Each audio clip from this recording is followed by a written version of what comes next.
I'm going to call the Tuesday, November 5th, 2019 meeting of the Ione City Council to order and ask if you stand to join us in the Pledge of Allegiance. I pledge allegiance to the flag of the United States of America and to the republic for which it stands, one nation, under God, indivisible, with liberty and justice for all. Roll call. Councilmember Atlas. Here. Councilmember Rhodes. Here. Councilmember Rodney. Here. Vice Mayor Epperson. Here. And Mayor Reed. Here. Approval of agenda. Move that we approve the agenda as written. Second. All those in favor? Opposed? Presentations. We have a presentation by the Amador Ranch to the City of Ione Fire Department. Thank you very much. I'm here on behalf of Rancho Arroyo Seco, the sponsors of the Big Red Barn fundraiser every year. And this year, as most of you know, we raised funds to replace the wildland gear for the Ione Fire Department. When we first started this fundraiser some 13 years ago, that was one of the first fundraisers we did was to replace wildland gear. And it's been 12 years, and that's about the life of the equipment. So this year we were really, we were just so pleased to be able to do this. And in addition to raising money for that, there will be some funds also for the Junior Cadet Program, which is a phenomenal program that the city should be very proud of. I've been proud of Ken and Debbie for starting that too. So we've held this event for 13 years, and the first event in 2006 was, like I said, to replace the wildland gear.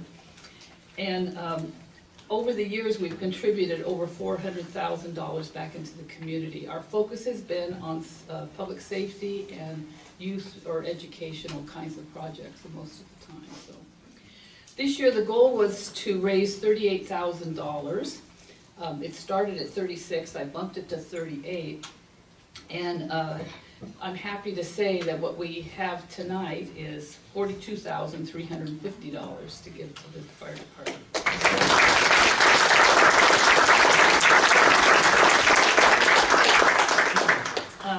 Everyone knows what a giving community this is, but this community is so fortunate to have this department and the people that volunteer their time. They're so dedicated, and the leadership is phenomenal. And if you've ever had to use them, you know exactly what I'm saying. And I hope you don't, but if you do, they're just wonderful the way they respond and take care of us. So I'd like to briefly highlight the results by first thanking the volunteer committee that made this happen. We have about 8 to 10 people, and most of these people have been doing this with us for over the 12 years. And this does not happen.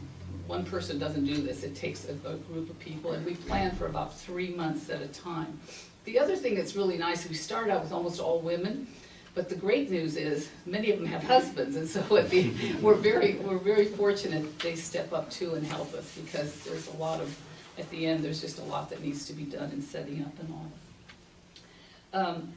The other thing is, hold on a second, let me see what here. So in order for this to be a successful fundraiser, we need about 250 to 300 people, and that's what our goal is. This year we served over 300 dinners, which was perfect.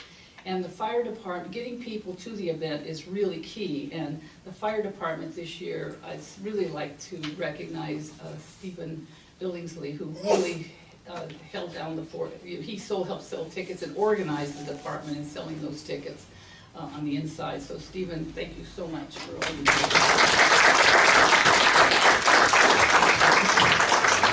So the revenue for this event comes through several channels, and this year we opened the door, before we opened the gates, we had $26,000 in sponsorship from individuals and businesses from throughout the county, not just Ione.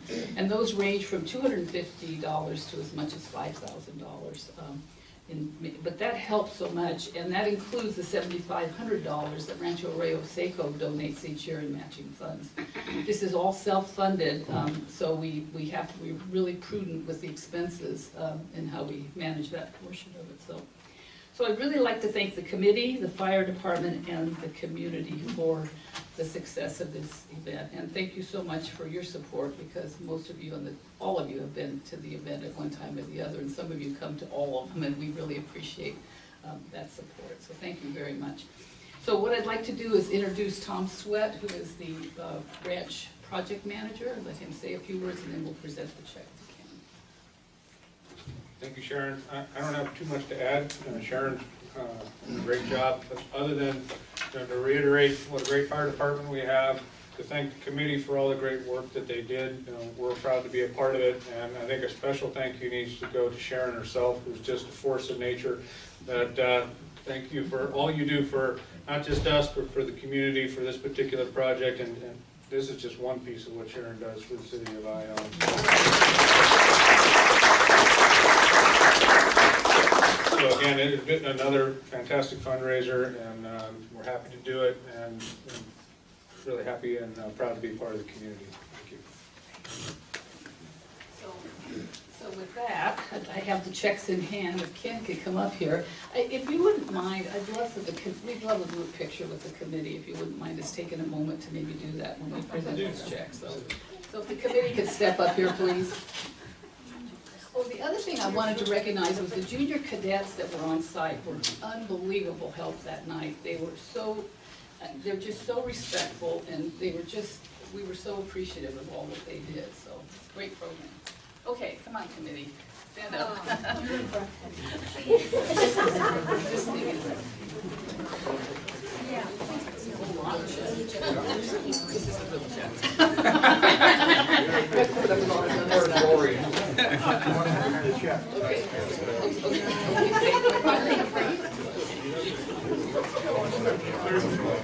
Front middle, I think. Tom and Kenny. Oh, no. Come on, Pete, come on, where's Larry? Jake, come on. Can you get all of them?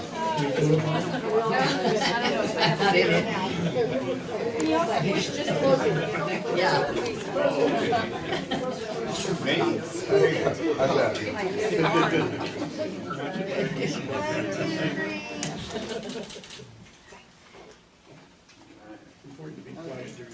Thank you so much. Okay. Their Facebook post and Thank you. Thank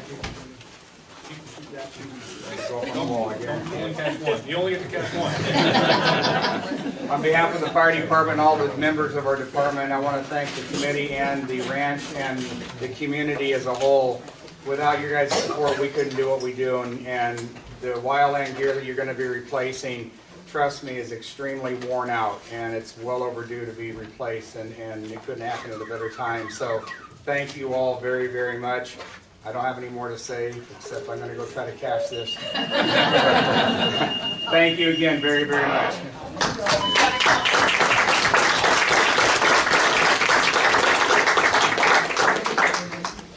Is that a call or is it training? Yes, no, it's correct. It's a call. They got it. Well, thank you very much, Red Barn guys. We do appreciate the work. It's always a help. The city's always tight on everything, and it's really nice to have the community jump in and support, especially our fire department. We do appreciate it and all the hard work, and a great event too. Get it and go. You get to be there next year. Yeah, thanks, everybody. Thank you so much for all of the 13 years of doing this.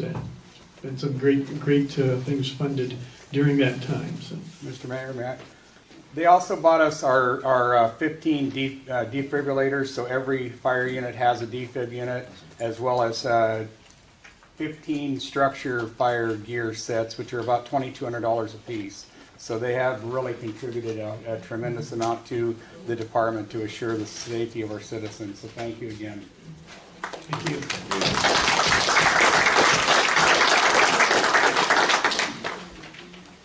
Okay, moving on. Do we have an announcement? Oh, we have an announcement. Hi, Dana Calhoun. I just wanted to let you guys know that on November 21st, there's going to be a little celebration at Ione Fire Department, and Chief Ken Mackey is going to be given a Lifetime Achievement Award there. So we just wanted to invite everyone to the party. What's the time? What time is it? What time is the party? Are you invited, Ken? You look kind of He doesn't know about this. I honestly have no idea. I have a check. The Achievement Award is going to be from Tom McClintock's office, so it's going to be pretty nice. Sorry, what day is it? I'm not sure, it's going to be on the 21st. Do you I'm have a not time? sure what time it is, probably around 6 p.m. Okay. But we'll let you guys know. Thank you. Thank you very much. Good job, Ken.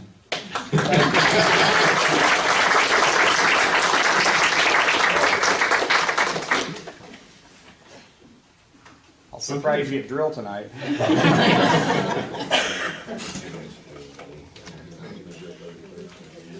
Yeah, we don't want to keep anybody here because you're afraid to get up and leave. If you're done here, that's fine, go right ahead. We'll hold things up just a minute or two. So.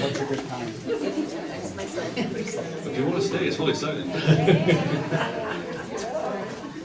We like it if you stay.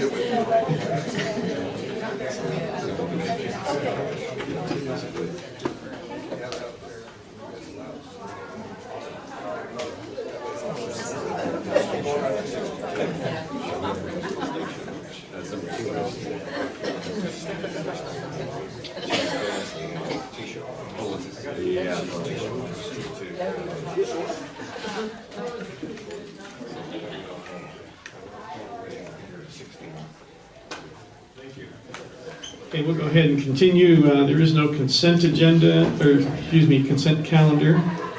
No public hearing, so. Did I skip that? Yes. I'm sorry. Thank you. That's why we have more than one up here. Public comment. Each speaker is limited to 4 minutes. Anybody who wishes to comment at this time?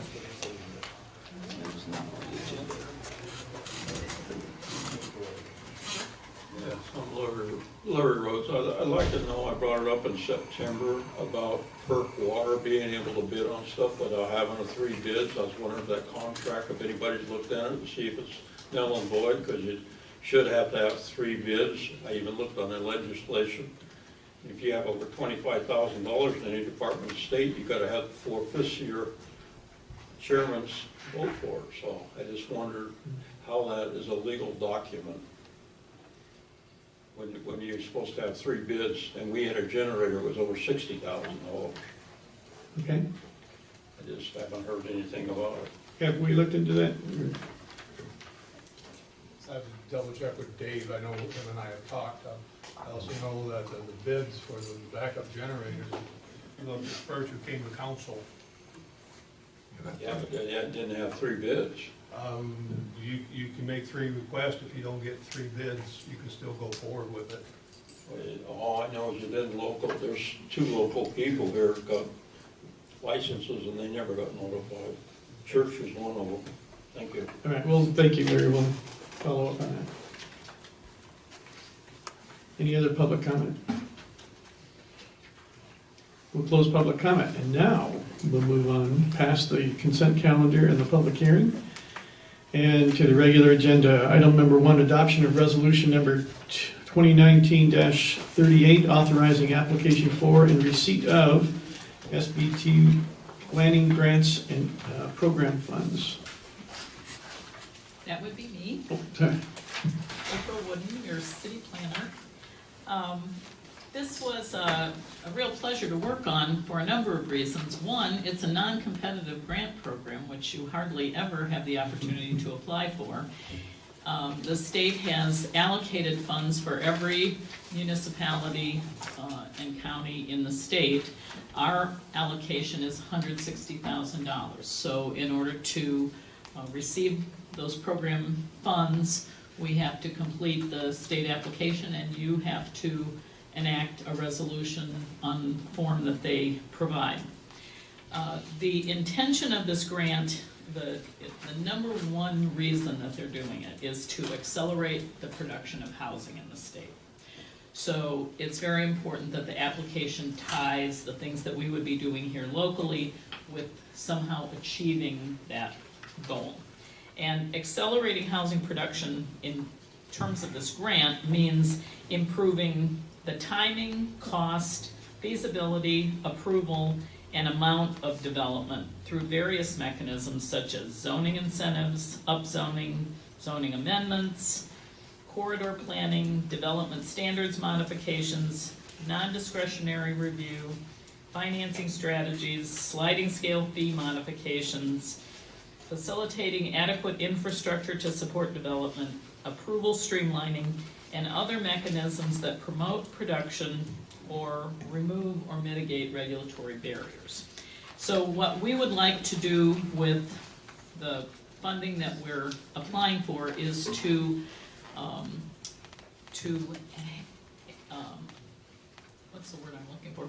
To enhance it with some additional local dollars so that we could actually accomplish a focused update to the general plan. So your general plan is now 10 years old, and there are some things in it that we know we want to change. One thing in particular is the bypass alignment. In order to do that, we need to go through a process of amending the circulation element and doing the environmental work that would be necessary for approving that. So I worked with John, and what we've come up with is an application that focuses on those areas of the general plan that would need to be updated to meet the state's requirements, and then also do some things that we need to do. And then along with that, to amend our zoning code so that it's basically more user-friendly. So some of those things that they talked about in this definition of accelerating housing, talking about streamlining and things like that, I would like to see our zoning ordinance written in a way that the average person could take a look at it and understand pretty easily whether they could do the thing that they want to do or not. That's not really the case right now. It's not a bad zoning ordinance, it just is not easy to use. So, for instance, the tables that give you setbacks have a bunch of notes at the end. So if you go online and you look at the municipal code and you only look at the table and you don't look at the notes, then you don't realize that there's other things that either might affect it or that would help you out if you knew about it. So I love working here, and I really try to help the community and to be accessible, but it would be great for people to be able to do this on their own, and it would save staff time, it would save the city money, and it would get more things done in the city. So I think it's a great opportunity to get those things done. Another thing that we would like to do with the funding is to create a brochure about the accessory dwelling units. And this was something that I had talked to John about quite a while ago, and I've been trying to work on that, but it's just, with all the other things that have been going on, it's something that continued to get back burner. This would give us an opportunity to kind of push that to the front, to have funds to pay staff to get it done. And then same thing, if somebody has an idea that they want to do an accessory dwelling unit, we have a very self-explanatory brochure with pictures, with simple explanations, so that they can decide if that's the right path for them or not. So I think we will be satisfying the intent of the grant requirements, and it will give us an opportunity to do some really wonderful things for the community that will have a long-lasting impact, because we're talking about a general plan that's going to have, you know, a 15 or 20-year horizon, and the zoning code, which then would implement it. So I think you can tell I'm excited about this. The deadline for submitting it is November 30th, and then there actually is a plan for a second round, so I'm not sure what that will include, but there may be some opportunities for us to even, you know, enhance what we're trying to do here. So the resolution is very specific. It's taken straight off the state's form, and they were very clear that it needs to be the way that they wrote it. So I've read it carefully. I'm sure legal staff has, and I don't think there's anything in it that's problematic. And my recommendation to you would be that you adopt this resolution tonight, and we get this application on its way to the state and try and get that money here for Ione.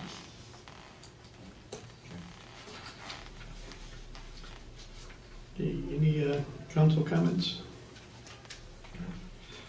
So this isn't specifically focused on like low income or high density residential, it's just focused on, It's focused on Building the on production units. of housing, Okay. and so I think the idea is that anytime you can increase supply, even when you're doing, I mean, we still have our housing element that requires us to try to do, multi-levels of housing, but this isn't particularly focused on affordable housing. basically it's gonna streamline, it won't reduce fees and that kind of thing, it'll just streamline the process to And get it the could maintenance. reduce fees if you decided you wanted to do that. Okay. And there'll obviously be participation from planning commission and council as we move this forward. Analyze and target certain areas to get development and spec a little bit. Okay. Exactly. Very good. Because we do have some great sites here in Ione for Oh, yeah, definitely. housing, if we can just get something going. Yeah, I know we've got a lot of infill that's slowly being swallowed up, but there's still plenty there. So.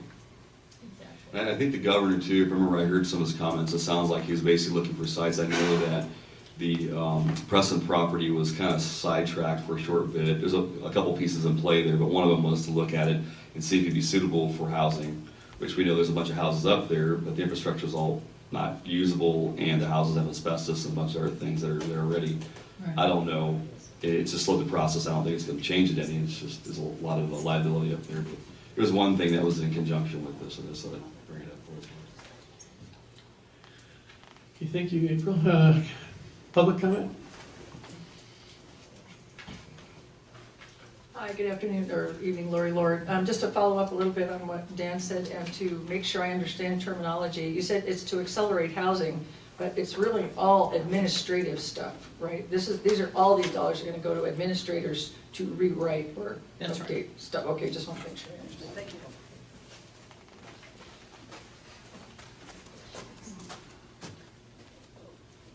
It was mentioned the bypass. The bypass was never brought to the planning commission. And what it was just called, I can't remember the word now, but anyways, presentation to us. And they never notified, whoever wrote that never notified one landowner. I'd like that known. I brought it up to ATC, and he was there when I brought it up. And that is totally wrong. I don't know how you can pass something that you didn't tell any of the landowners, and one of them owns underneath the highway, underneath the road. I just don't understand how that passed. And you know about it, Dan. You asked me about it. Oh, okay. Yeah. Thank you. I don't think it has passed, it's just been discussed. This was a study. Yeah, it's a study. It's Yeah, not, but you're saying it's passed now. It's No, it's not not passed. in No, ATC. No, actually, No. that's gonna be on your agenda. It's a project in ATC. It is, well, it's coming to your not a agenda, project. The study was a Study. project, Coming not to the your actual agenda. process. and on planning commission. Yeah, but it was just a presentation. We never voted No, on I'm it. saying Correct. it's coming back. Oh, it's coming back. Hank DeBoer, I might be out of mind, I was a little late tonight, and that's my problem. I came back after off on 3 days last week, and there was a lot line adjustment sent around to the people in West Marlette. I was off 3 days last week, I got home Thursday night. When it was made, it was the 15th of last month. It was stamped like 4 days later, post office. And the only time I could have come down here was Friday morning, it was over. It was the last day. I think you should take a look when you put that subject out like that, and give people a chance to have a little time. I know 3 days I was on my own time I wasted, but that's a little fast. I don't think that needs to be done. The reason I bring this up, a few years back, they put half of our property in the city from the county. And I wasn't even notified. We were out of town on a vacation. And when you start going 3-4 days to do something like that, there's no reason we have to be that big a hurry, but a lot of stuff rushed through too fast, and that's one of them now. You look at it, look when you were voted, look when the post office was stamped, and by Thursday, they said you have to get the 15th, and I believe that was Friday, the next day. That was it. That's not enough time. Thank you. Is there public comment? Okay, entertain a motion, if anybody has one. I'll make a motion to adopt resolution 2019-38, authorizing application for receipt of SB2 planning grant funds, program funds. Second it? First, it's been moved and seconded. All those in favor? Aye. Opposed? Item number 2, the adoption of resolution number 2019-39 declaring certain properties as surplus. Yes, Mr. Mayor, Council, what you have before you is resolution 2019-39. Point of privilege, please. Pardon? Point of privilege. We can't hear back here. My mic is dead.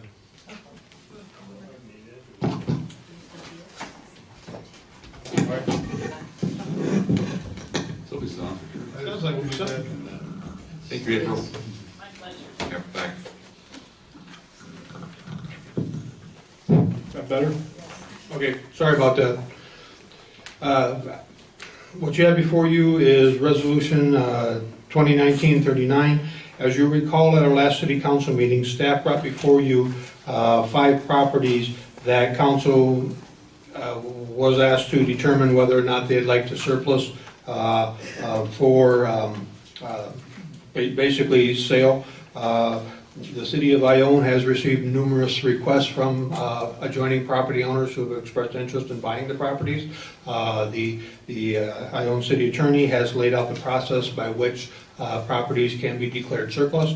One of which, the starting point of which is a resolution to declare a property surplus. And then the second step is, as part of the process, is to get property appraisals on those. And I'm currently, I'll be meeting with a appraiser on Thursday to visit all the properties. If you recall, the 5 parcels that we talked about, one is located on Sutter Lane and is identified as Casadue Drive. It is a little bigger than 7,800 square feet. It originally was going to be a connector to Pleasant Valley Drive. However, when the Castle Oaks development was put in, I think phase 1, a house was built directly in the way or in the pathway of the road, so that road will never go through. So right now the city is just kind of holding on to that. That property is in a residential area and is large enough for a single-family residence to be built. The second parcel is located on Fairway Drive and is a little over 7,000 square feet. It is located next to Perriero Park. This property is in a residential area and is large enough for a single-family residence. Property 3 is located on Shapely Drive and is a 13,309 square foot in size. The property is in a residential area. It's large enough to have a single-family home. The fourth property is located on El Dorado Street and is approximately 1,700 square foot in size and is not buildable. Property number 5 is located on Ione Street and is the lot has no APN number associated with it, and it is small and is not buildable. As I said, the city is in the process of getting those properties appraised. The resolution would declare those as surplus and would allow for the possibility of those being sold. Just because they're surplus doesn't mean that they will sell. It gives us, the city, an opportunity to look at to see if there's any potential buyers out there for them. Once the appraisals are done and we get the appraisals back, we'll be coming back to council to deal with the next step. This will be a public process in terms of selling the properties. It will need to be advertised for 60 days should council move forward with it. So we'll be working on this process for a little while longer in terms of coming back to city council in terms of the next step. Are the appraisals based on the size of the property, or what's the basis? There's that one property, it's so small, I don't know, the appraisal would cost $100, I don't think we'll get our money back. But you still have to go through the process in That's terms what of I was determining asking. the value of the property. So again, if you want to change or remove any of the 5, you can do that at this particular point in time. That's being maintained by the current nearby resident anyway, I think. Well, I'd suggest on that one, the El Dorado, it makes no sense. What I do is I go to the county and do a boundary line adjustment and just put it on the whole thing on that street. It costs nothing for that and get the property cleaned up rather, as far as paperwork wise, because it ain't gonna be worth appraising or nothing. That piece too, if you look at it or not, it's on a hillside. I mean, it's in a really weird spot. I mean, there's no use for it. I guess it could be for a kid. Yeah, if you look at it, it should be a piece of the road. That's not a bad idea. I think a boundary line adjustment was like $50. Just give it to the owner. That's legal. I mean, the current. Well, give it to whoever owns the street, which is the city. Right? So, okay, either way, I mean. Then you only have to talk to the property owner. You're doing a boundary line adjustment. Yeah, we're just removing the line. What you're doing is moving the lot, yeah, or removing the lot. I don't know if the owner has any interest, and if they'd like it, then I'd rather have them have the city. I mean, just more for us. And then it's not really. block number 5, which I know very well, and probably I don't know if you know this, that used to be the city dump. So if you go to sell that, just know there's a huge liability there, because I can take you out there right now and we can dig up all kinds of treasures. So that might be, That will need to be I think just- that's a reason that property has never been sold. Okay. So when I was a little kid, I used to go back there and dig up all kinds of stuff, so. But the rest of them, I think it's a good idea on Castle View and Fairway and Shafley. It's build to build, sell it. Like I said, this is the opportunity to remove parcels, like I said, if you want to remove parcel number 4 and just do the property line adjustment, now's the time to move forward with that.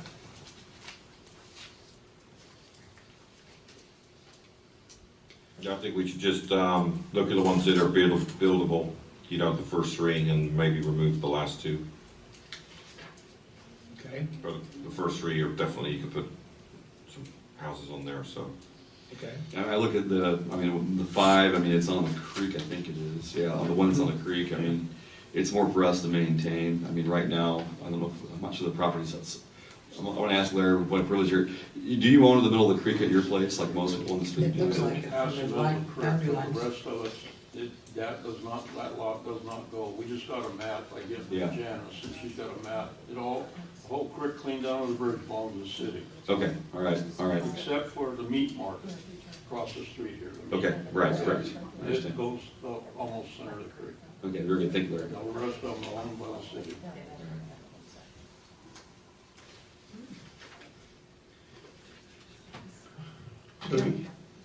I'm guessing going potentially, the recommendation is to remove properties 4 and 5 from the resolution. Potentially, like I said, potentially there's no motion as of yet. Yeah, you don't even need to do a boundary line adjustment, you can just leave them as they are. I mean, But I guess I'm focused on the resolution. I just want to make sure that I'm understanding the direction.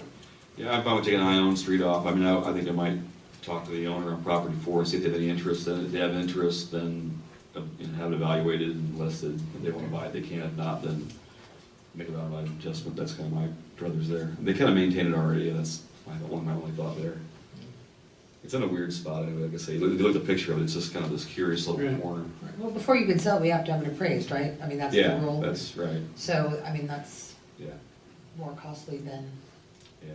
Yeah, to not do nothing. I don't think it's gonna Right. change. I don't think they're gonna maintain it themselves as it is anyway. It looks like, well, the fence goes up to it. We decided to do just a boundary line adjustment instead, do we still need it appraised? No. Okay. So we could save a little bit. Okay. Okay, open the public comment. Hi, I looked into a few of these. I was curious about the one that's on, as you go into the new Riverland homes on the left-hand side, the 13,000 one. Shakely, yeah. My question there was, is that already hooked up to public utilities and sewer? Somebody would want to know. I didn't know if ultimately, John, there'll be a full description of what you get with that block. There will be a full okay, it didn't sound like it was going through. There will be a full description. There will also be the caveats placed on so that if a property has or contributes into a CFD, Community Facilities District, it may have to participate in that.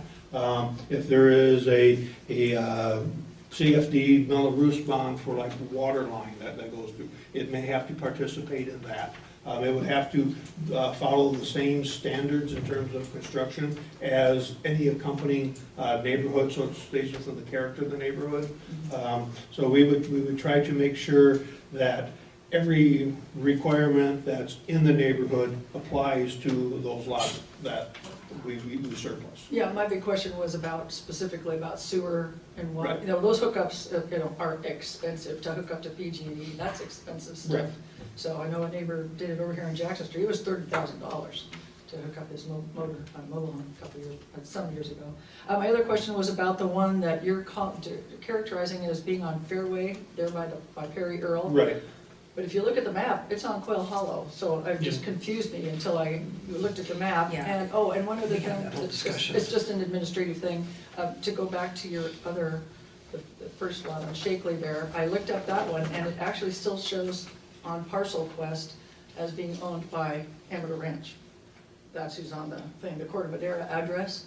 So I got real confused, so I talked to Mr. Bunce's secretary, we hashed it out, and I understand that what happened is when they went to do the mapping for Riverland, that parcel kind of went with that whole thing. But it hasn't been, at least as far as the assessor's office, if you look it up on Parcel Quest, you're gonna see 45 Koch Road, Corte Madera, California. My understanding that was conveyed. Yeah, I think it has been. If Anybody gets confused, it's just information you can use or Okay. not. But, We'll have to clarify, the other clean one that is- up before Yeah, the that's the only sale reason I occurs. thought you'd like to know. But the other one was confusing, because I didn't know where does it touch Fairway. I don't see that on the map and again, I'm only looking at Parcel Quest. I didn't look at the actual assessor maps. But, I used their parcel number Okay. search, and it's only on Quail Hollow. It's on, there by Matt Whedon's house. So just FYI. Okay. It's on Fairway. It's on Fairway, yeah. It's on, I don't know if it goes all the way through to Quail Hollow, but it's on Fairway. There's a house in the That's backside. not the way it looks, that's just not the way it looked Yeah, there. this map So it shows could be a where- different- And part of the issue, because we went round and round on this one too, because the map that's in the APN doesn't really reflect how Fairway Drive goes through. And that has been very confusing in terms of laying that out, but yes, it does front on Fairway Drive. The attachment here, attachment B, really doesn't label a Fairway Drive properly. Yeah, I just used their parcel search. Okay. APN map. All right. search thing, so. The Fairway Drive up until, I don't know, maybe 15 years ago, didn't go, stopped right there, so that's probably what the confusion on the map is. Over the park. I think Fairway Drive finished at Shakely until about 2005, or thereabouts. Yeah, there's a house on Quail Hollow that's built, and that lot is actually split in half there. I'm not sure how that works out. In that satellite picture of it right now, so it's like, I guess it doesn't really matter that much, but it's somehow that works. Any other public comment? Okay, so let's clarify what you people would like to do with this. I'll take a stab at it. I think we're all in agreement that we want to surplus the first three, I think. And then Agree? the property located on El Dorado Drive, that one, we can either do a boundary line adjustment or just leave it alone. If someone shows interest in it down the road, then we would then have to get it appraised and go through the process again. So it doesn't stop anyone from going after the last two. We would then have to go through this process again for those two. But so I think we should just, I don't really have any preference whether we just leave it alone or get a boundary line adjustment, just whatever the council wants to do. I think we get a boundary line adjustment, otherwise our governor's gonna try and put apartments on it or something. What I'm thinking here though is that's probably a next step, because no matter what we decide to do with it, we still have to declare it surplus before we can adjust boundary lines or anything, right? And that's what we're doing tonight, is simply declaring it surplus. I'm not certain in terms of the land use process, you have to declare it as surplus in order to include it into a street, because you still own the property. The ownership is not transferring in any way, shape, or form. When you surplus, you are basically stating that you are going to be getting rid of the property from our inventory. Okay. I would suggest we surplus the first three and then have staff look at whether boundary line adjustment or leaving it alone is the right way to go going forward. But we're here to surplus things tonight. There's so- no hurry. And just to be clear too, on property two, I'm not sure how that works. I'm trying to figure it out, because I was looking, I know that there is a house on the back half of that lot. It's not reflected here, so I'm not for sure if the APN number is correct. I wanna make sure it's the right APN number for one thing. Because if you go there's a hedgerow that borders the park, and then it borders the back of the property. There's like a electrical box out front there on the, I guess it'd be the northeast corner of the property, if I'm thinking of it right. And then there's a property on the back side of it too, so I'll make sure that we're actually surplusing the correct property. I'm not sure what's wrong there. Something certainly is, because it doesn't, the one for sure does not front Quail Hollow. In fact, there's a house right there. So, Like I said, the tax maps are not quite reflecting of reality. There is a house behind there. yeah, I just want to make sure that we're, that whatever that we leave some room to make sure we have the proper APN, that we're not passing a resolution on somebody else's house kind of thing. Okay. I mean, We wouldn't know that. Correct. You're right, the map is confusing. I just want to make sure that we get, that we're clear on what we're actually surplusing, especially, the rest of them are fine, I think. And in order, just to throw this out, to bring you back a clean resolution after the direction has been given. Okay. So technically, you wouldn't be adopting it tonight. Okay. With the changes, it'd be coming back. So there is time to clarify those issues. So all you need today is basically consensus and direction then, is that right? Yeah, so would you like to make a motion to exclude those two properties but pass the rest of the motion? Okay. I think that would probably be what we're all looking for. Let me ask Sophie here. We're looking at Do you- Google map here. Yeah, do you need a motion tonight, or do you just got direction and consensus from the council? What is it you need? I will need to come back with a clean resolution, so consensus will work. Okay. I will say it could work either way. You could do a resolution tonight and say you want to include properties 1, 2, and 3 and take off the other 2. They would clean up the resolution and then you would sign that. Or you could do the direction to staff tonight and say we want to look at 1, 2, and 3, bring us back a clean resolution, and we will pass it when you bring it to us. So we can confirm things like APN numbers and those types of things. I would So like we go to. with the clean copy. Since there's no hurry, And I would like to talk to the person on El Dorado Street, just see if there's any interest at all. Like I said, they maintain it currently, I think, it looks like it. Not much, but I mean, if they're interested, have the city contact them and just ask them if they're interested at all, and if they are interested, then we can surplus it, and if they want it, they can bid on it. If not, then we readjust the boundary line. It won't cost us anything to either one. Staff time, I guess. okay, so is everybody in agreement that we'd like to table this and have them bring back a clean I don't want to make anything work. Okay. I'll go with the flow. Wow. 1 through 3. Then I'll make a motion then that we approve the surplusing of the first 3, and based upon contact with property number 4, that if they have interest, that's surplus, and if they have no interest, then we don't. Is that okay, or is that?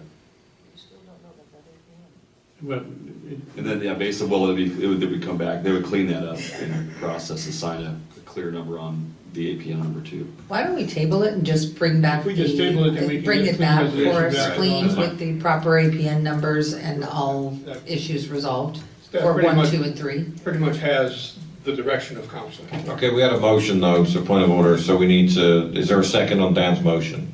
It's going to die for Okay. lack of a second. So we don't have that. Let's keep things Yeah. proper. Yes, there you And go. so now we have just direction to staff. Okay. Okay. Is staff clear? It's mud.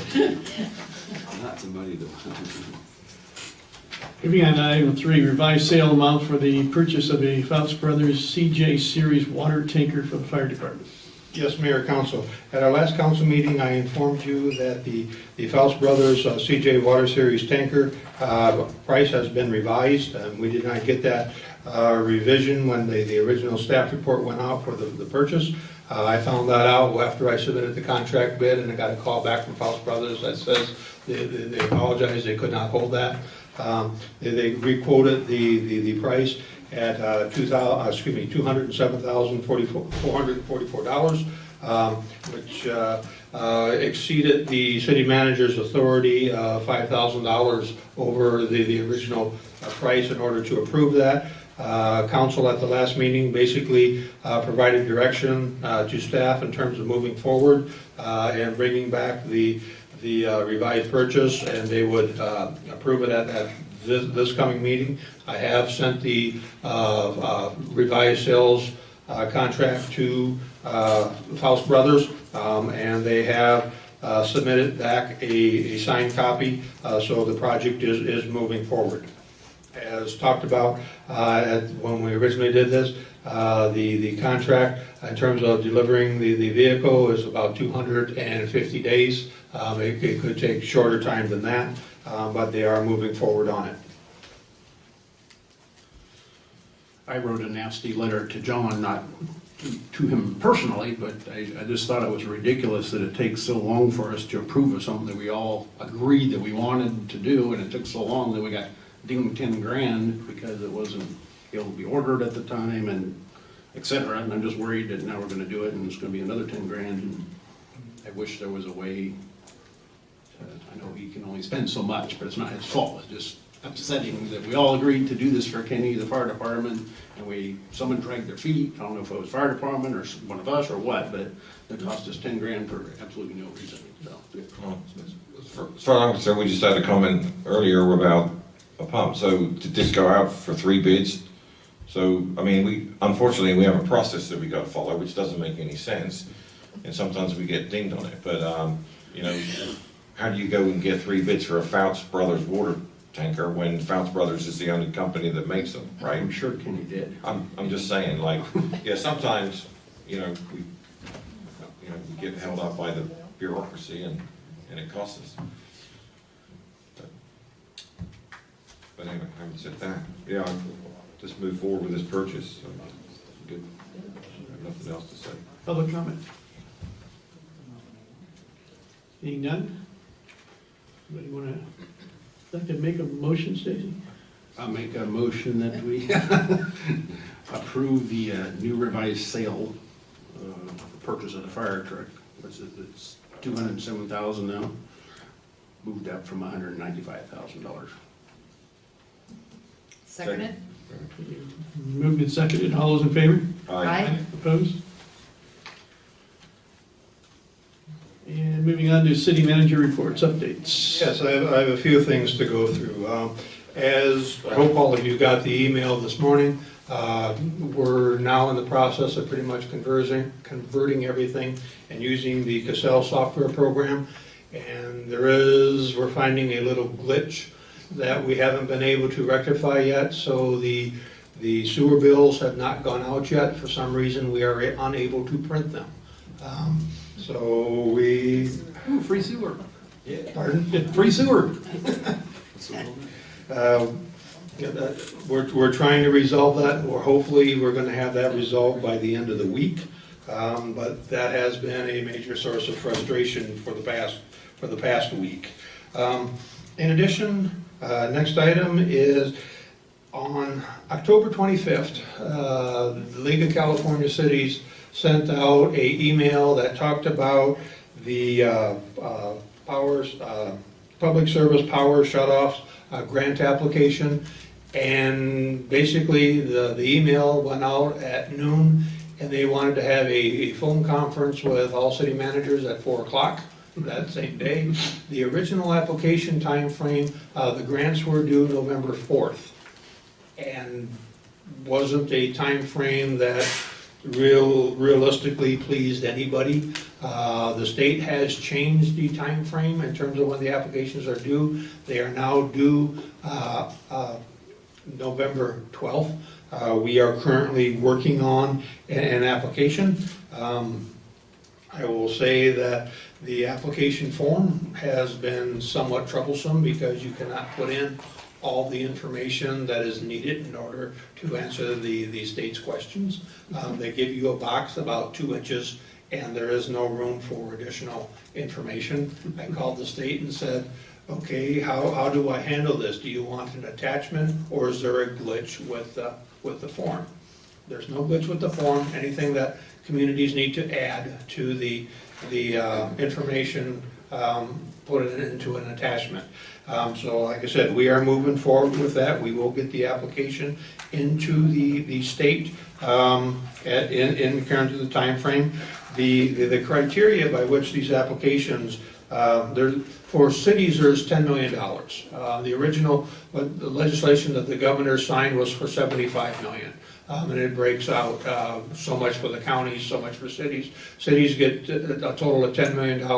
There's 4 cities that automatically are going to get $500,000. So realistically, the competitive pot is about $8 million. The factors in terms of competing are based upon population, number of hours spent under a public service, power shutoff, and the money in terms of disaster reserves in our municipal budgets. In addition, and again, what these grants are eligible for are the one-time cost to secure equipment, such as generators, generator connections, fuel storage, and other backup emergency sources. One-time costs for resources for the public to access during electric disruptions, emergency backup communication, and educational materials. During the power outage that we experienced on the 27th or 28th, City Hall, there's no backup generator here, so the police had issues. There's no backup generator at fire station number 1. The backup generator at fire station number 2 malfunctioned. There's no backup generator at EB Hall. So one of the things that we're looking at are backup generators for City Hall, the fire department, and for EB Hall.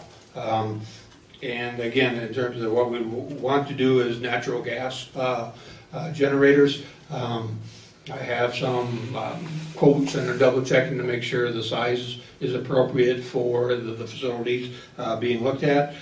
We anticipate that this grant application, total amount going to be requested is $145,000. Just so you know, City Hall is set up already for a backup generator, and it used to run on one. And I don't know what happened to the generator, if they chucked it or what, because a pingo plug's still on it, and Upchurch put it in. Right, and we had them look at that, but the problem with the generator is not a tier 4 generator. Emergency don't have to be tier 4s. Yes, they do. No, they don't. I disagree. I put them in all the time. Emergency is exempt. Okay, like I said, that's... Backup is different. Emergency is not. I've asked that question and I was told no.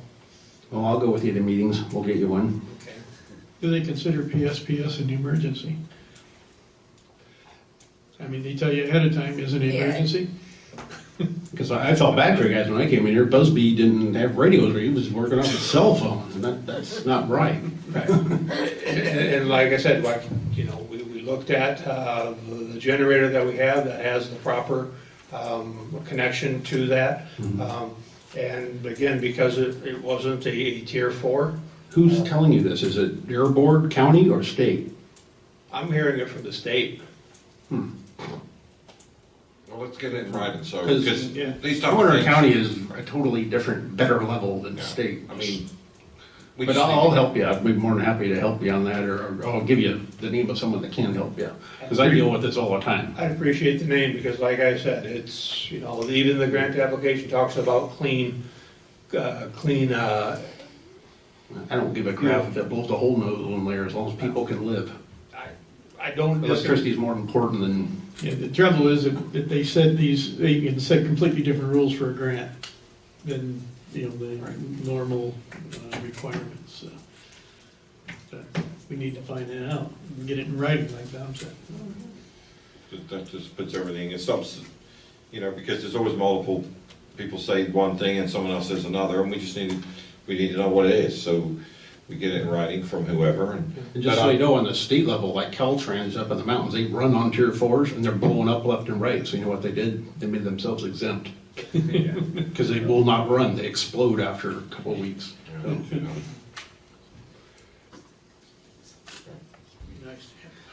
On that subject, so and I wasn't joking when I text everyone and said, it can't be that hard for PG&E to run, because there's I guess the transmission line comes up 104, so Castle Oaks, I had power, my neighbor behind me didn't have power for 4 days. So there just has to be a way where PG&E can, I'm not an electrician, so I can't connect into the old part of town, it can only be a couple hundred They won't yards. do it because of the trees. I've been on the phone with PG&E for 4 or 5 days. I'm working my way up the ladder. It has to do with the trees.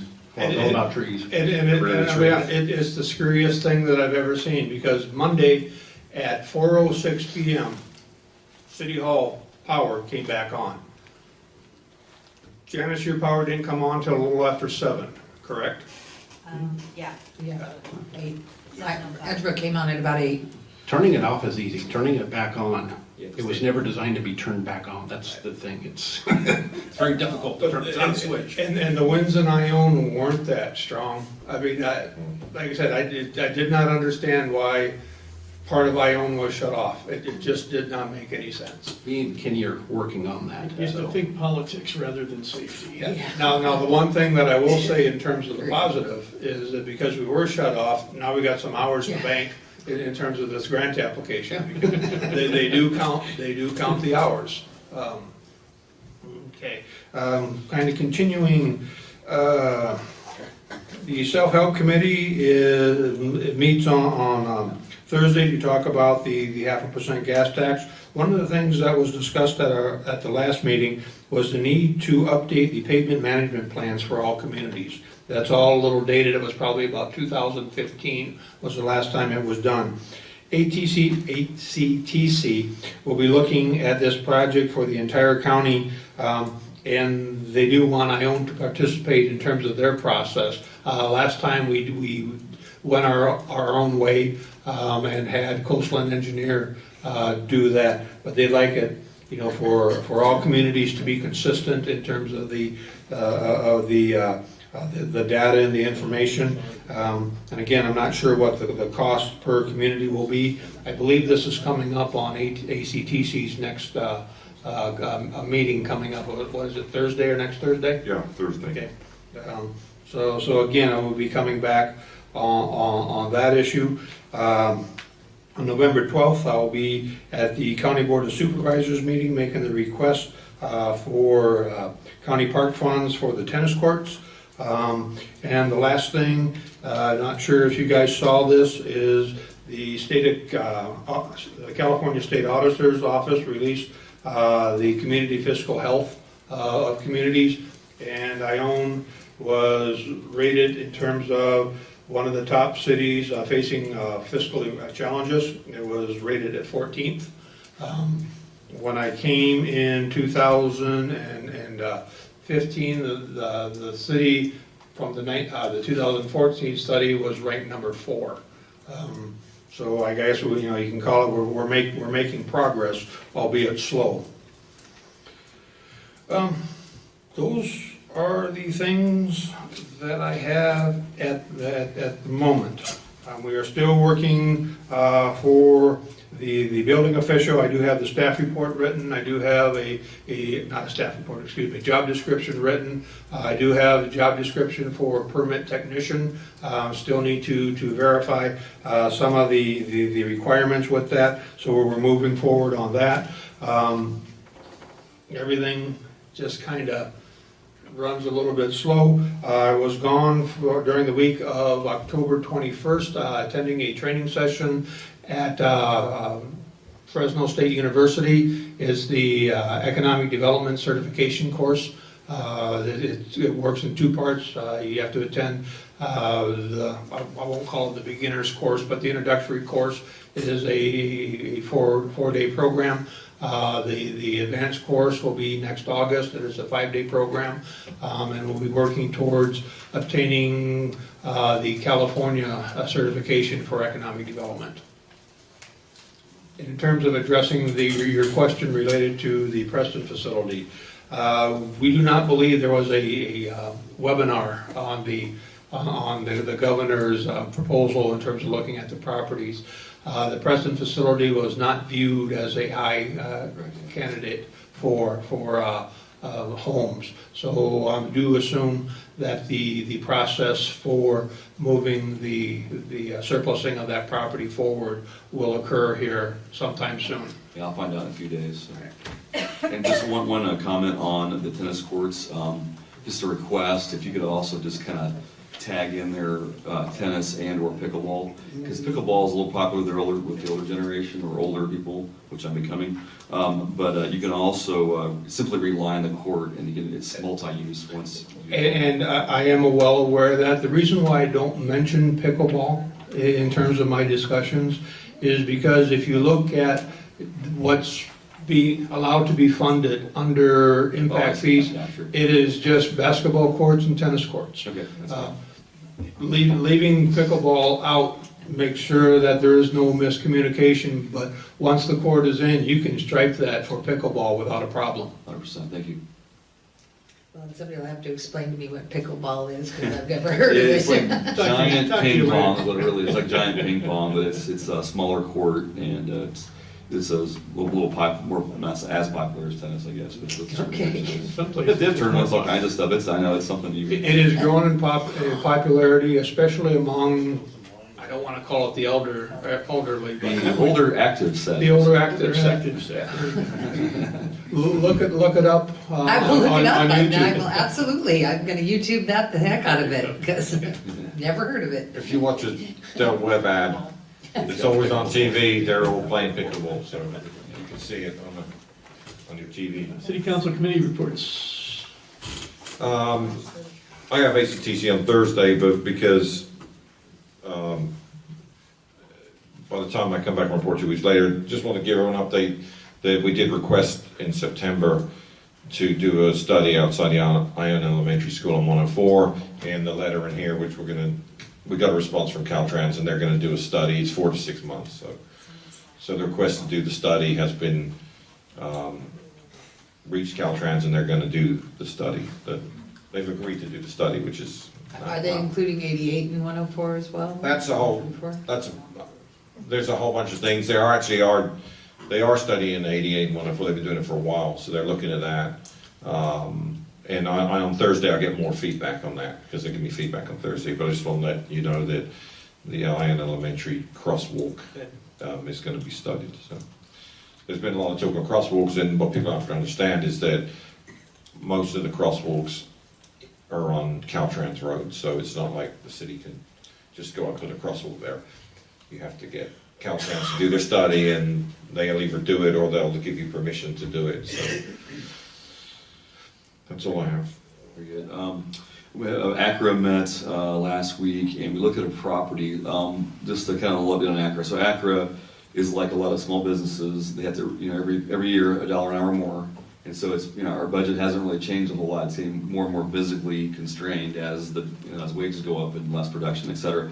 That being said, one of the objectives is to secure its long-term stability.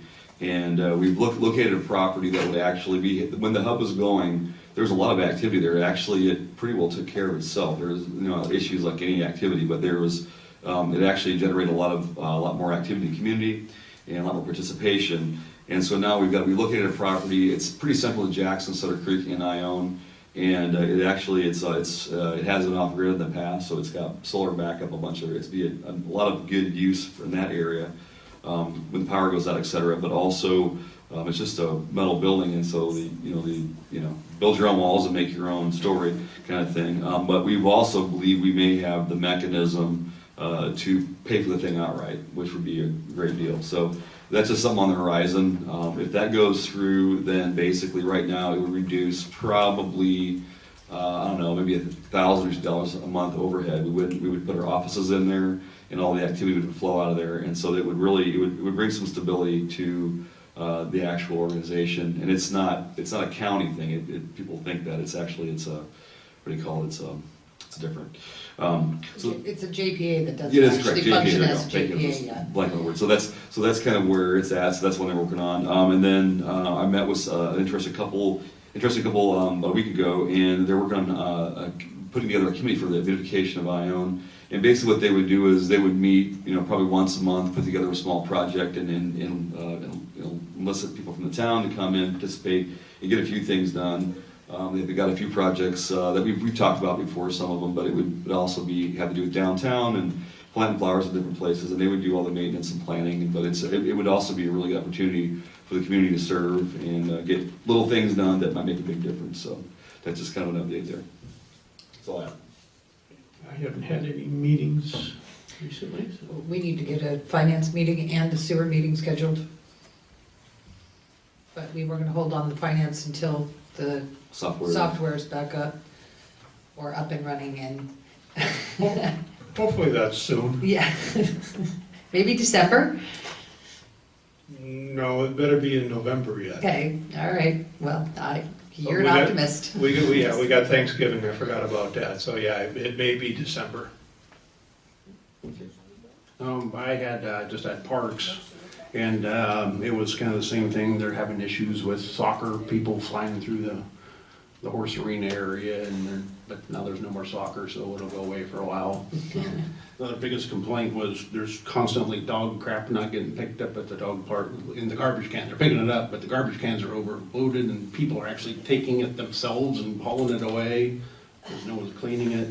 A good note, though, is when Allison started doing that, I started to talk to her about all the mining companies around here, and I told her you might want to go talk with them and see if they can help you. U.S. Mines actually stepped up and went out there and cleaned that whole, I guess you call it a pen, but it's like a quarter acre, cleaned it up all real nice for them, started watering for her, and I think they still run a water truck over there once a day or something and help her out, which kudos to U.S. Mines. It was that old cattle holding pen that. Yeah. Had junk thrown in it, rocks and concrete, and they It even used to found be a... an obstacle trail course and a very nice one. And then when the Ferrero thing changed, there was just cows thrown in there. But it was a actual event was carried on in there. That's what it was It's all created cleaned for up now, originally. nice, so kudos to U.S. We Mines. should write a letter to thank them. That's a direction staff. Consensus. The U.S. Mine, we appreciate it.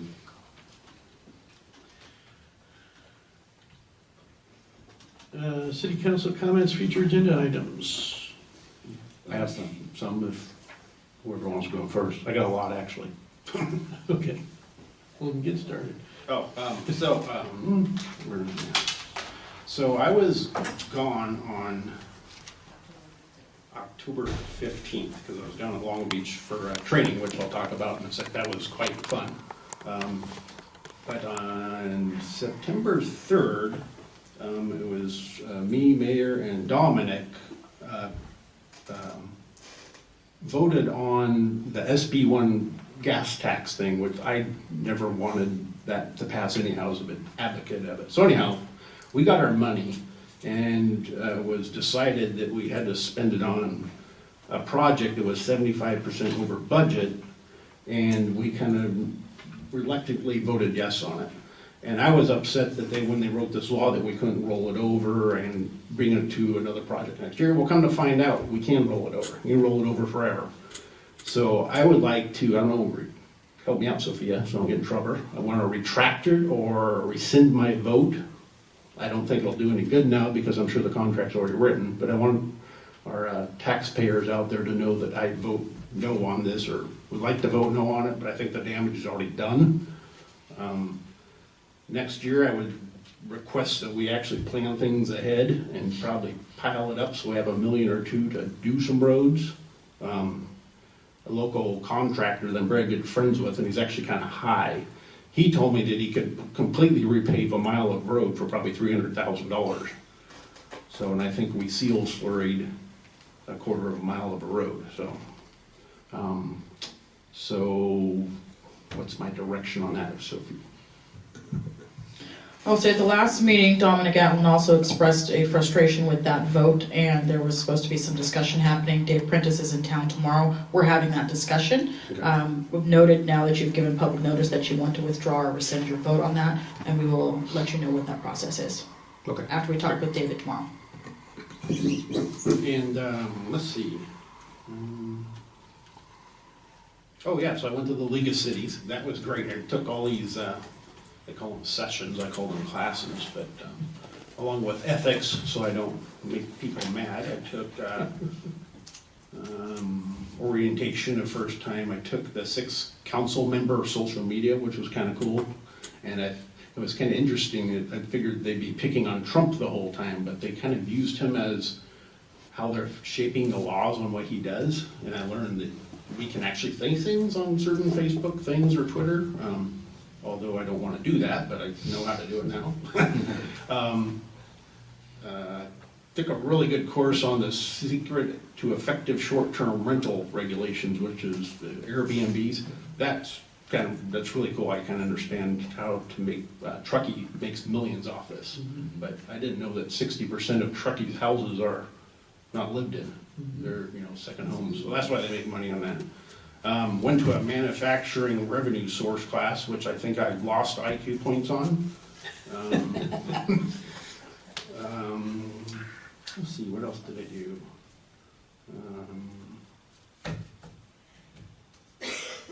Yeah, that was about it. Got to hang out with a bunch of attorneys, met the mayor of El Centro, which invited me to go down and meet the president of the United States at the Mexican border about sewage problems, because evidently I got a reputation down there for attacking sewage problems. So,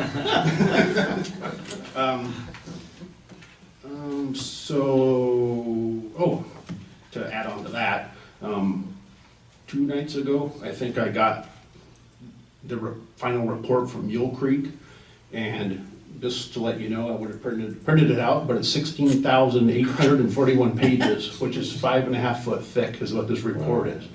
I've went through probably 90% of it because I know where they hide things that are interesting. But I would request that city manager possibly invite Howard Hold or Ken up here to do a presentation of what this means, and not have Mule Creek do it, have Regional Water Board do it.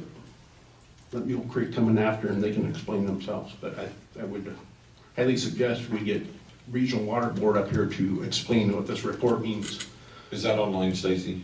No, I'm the only one that has it and awarded, but it's public knowledge now, so Howard released it shortly thereafter I got it, so, because I've been watching it the whole time. But it's public information, and I can forward it to all you guys so you can at least see it, but it takes about a half hour to download it. I thought I would print out at least one copy for you guys, and I didn't think I had enough. Would you forward it to Janice, please, and let her distribute it? That way we can Yes, end up with yes. some sort of serial meeting. Yes, okay. We'll probably make. But it's good information and it's public knowledge, so yes, I'll send it to her. Okay, so that's enough on nasty water. You might want to put it on a zip drive and just give it out instead. Maybe we'll do that. Do you have zip drives? I'll just bring my computer in and you can download it. So we were talking about, can't read my own writing.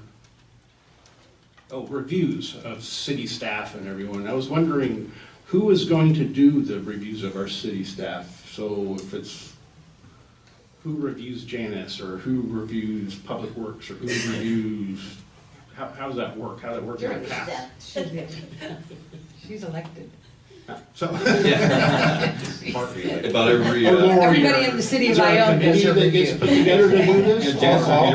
All performance evaluations are done by me, except for me, that's what council. Oh, okay. So with and I asked council this, here's an example. I have, here's one, I'm just gonna read part of it. So this particular one, it's basically the job description. Of what position? Well, I'll tell you that in a sec. I might get in trouble. It says in here, the experience and training needed, equivalent to an associate's degree from an accredited college or a university with a major course in construction, engineering, or architectural and related fields. A bachelor degree is desirable. 4 years full-time experience as a Fullman Journey level building inspector performing work within one or more inspection disciplines and other municipal, county, city government agencies. So what I'm reading is, that's the job description for Public Works Superintendent. So I asked David if this is what you use to do a review, and he said yes. Is that what you're going to use? My answer to that is no, not necessarily. You use your job description to determine whether or not a person has the qualifications for the job before you hire them. When we do an employee evaluation, we're looking at job performance. And if things have come up during the year, how they've responded to them, if you've given them a performance improvement plan, have they complied with it, have you given them tasks and they're not completing them, are they completing them timely? Those types of things are what we're talking about when we're talking about an employee evaluation, which is in our handbook.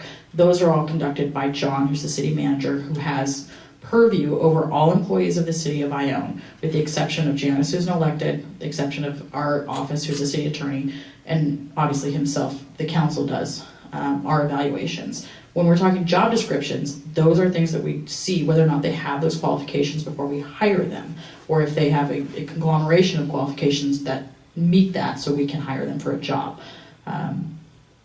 You can tangentially use it to see if they are meeting standards within a job description, but it's not the end-all be-all of what we're looking for when we do a performance evaluation. Okay. And that's all I got.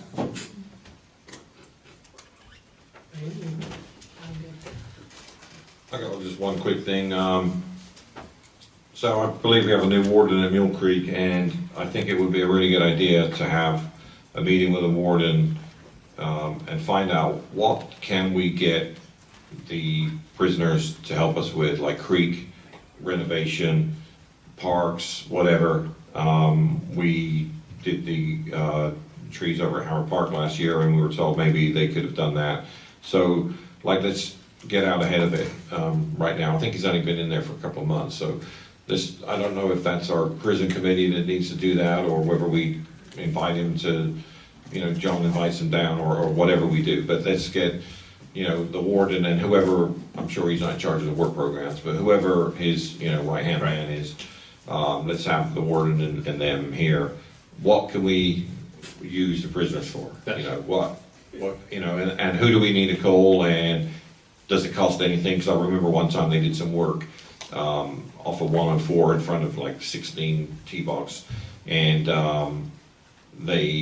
I think it was a couple $100 for the day or something when they cleared all the trees, and that was obviously money well spent, you know. So that's all. Just, I mean,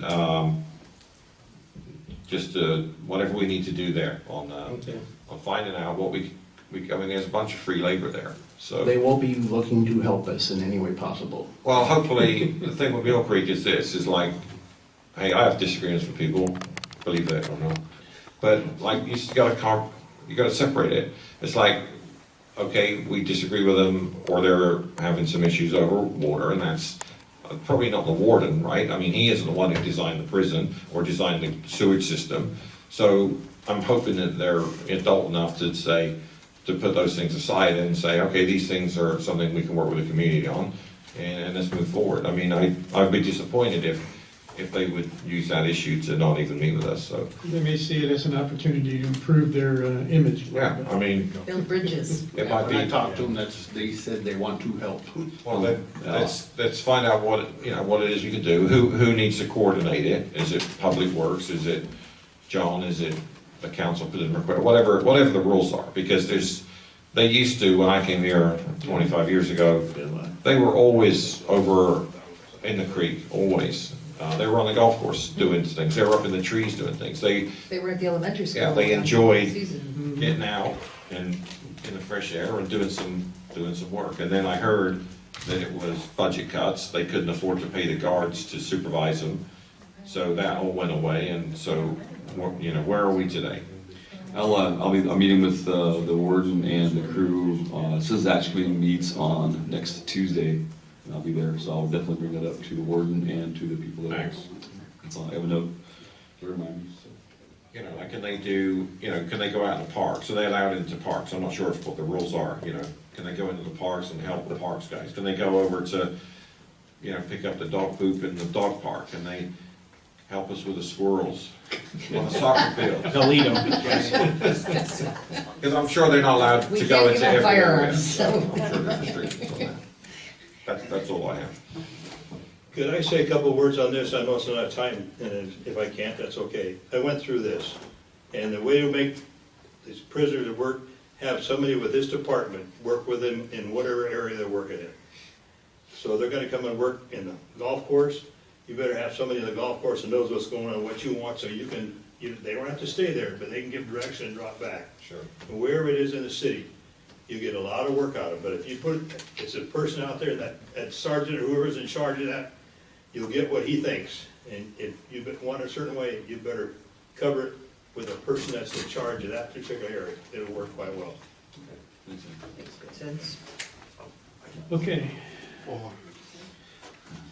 Just want to make you aware. Part of the problem you might have with getting them to work off grounds is a couple of years ago, they started an early release program, and that let the lower level offenders go home. They were released early. Working at the prison firsthand, I know we had a really hard time getting people to work in the fire department, which responded off grounds. So you may run into manpower shortages to do what you want them to do. It's still an issue with the prison system. It's just they don't have the resources for people to work off grounds that they used to have. They're taking level 3s now and putting in level 1 positions, but they're not eligible to work off grounds because of their history. So just wanted to let you know that might be some of the issues. Okay, no closed session this night, so entertain a motion to adjourn. Move to adjourn. Second it? All those in favor? Aye. Thank you very much, everybody. You've been a nice guy tonight, you let people speak.